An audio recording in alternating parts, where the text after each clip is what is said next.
Узган гасырның 60-нчы елларында бу фонд тупланган, Габдулла Тукай фонды тупланган һәм аны туплаучылар әлбәттә изге максатлардан дип әйтик инде сакланып калсын дигән максатлардан бу документларны бер төрле кагазьләрдән бер төпкә төпләп клей белән ябыштырып бер документ итеп җыеп куйган булганнар. Шул рәвешле ул сакланып калды. Белгечләр, реставраторлар бу документларны карадылар да, тагын шул рәвешле ятса, аларның гомере озакка бармас, бары тик шул 2-3 елдан алар урында чүп кенә калыр дигән нәтиҗәгә килделәр. Чөнки алар силикат клей белән ябыштырып куелган булган инде үз чорында. Һәм реставрацияләргә кирәк дигән шундый фикер яңгырады. Ул 6 документ Габдулла Тукайның үз кулы белән язылган шигырьләрен үз иченә ала. Менә алар 4 юллык мөкаддимә дигән шигырь кулъязмасы. Менә ул. Димәк, реставрация барышында нәрсәләргә игътибар ителде? Иң мөһиме булдыра алган кадәр кулъязманың тарихын чагылдырып тора торган билгеләрне саклап калдырырга әйтик, менә монда печатләре бар, аның каләм белән истәлгән язулар бар. Әгәр дә аның нидер җыртык урыннары бар икән, ул урыннар шул чорның кагазе белән тәңгәл килгән кагаз белән тулыландырыла.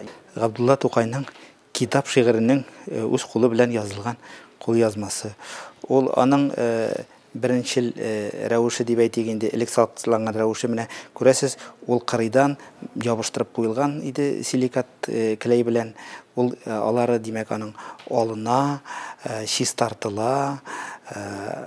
Әгәр дә менә ниндидер утратылар бар икән кагазның югалтылган урыннары, алар яңадан туллана һәм ул шундый бөтенлекле төс ала. Реставрация ул барыбер иң соңгы чиктә генә эшләнелә торган әйбер. Әгәр дә инде димәк алга таба реставрация үткәрмичә саклану мөмкинлеге булмаган очракта гына инде бу эшкә барырга туры килә. Чөнки ник дигәндә реставрация ул барыбер кагаз өчен стресс. Икенче өлеше башкарылды реставрацияләрнең. Монда инде икенче документлар, монда хатлары.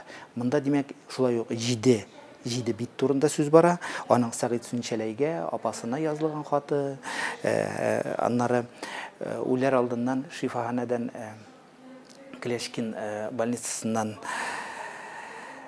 Аң журналының чыгаручылары Хәсәниләргә язган хаты һәм Толстой сүзе дигән шигырьләре реставрацияләнде. Менә булары инде безнең икенче башкарылган эш булды.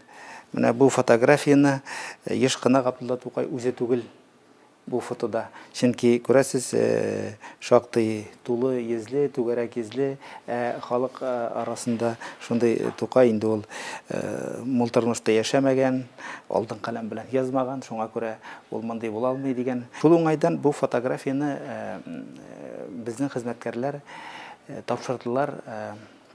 Криминалистика өлкәсендә шушындый фотографиялар һәм фотографияларда шәхесләрне билгели торган белгечләр бар.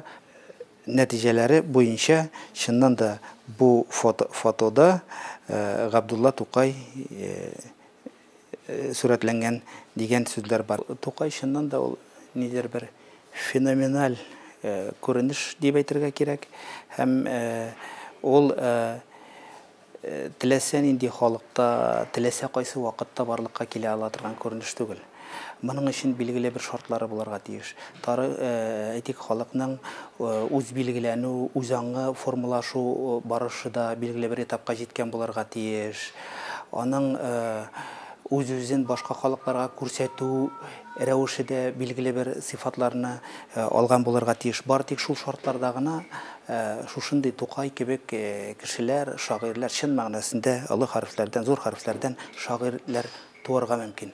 Иң беренче чиратта без һәрберебез Тукайның үзен укырга тиешбез. Шигырьләрен аны тирәнрәк аңлау өчен шигырьләре белән, ул яшәгән чор, аның даирәсе белән танышырга тиешбез. Менә шул вакытта гына Тукай шагыйрь буларак кабат һәр кешенең үзе өчен ачыла.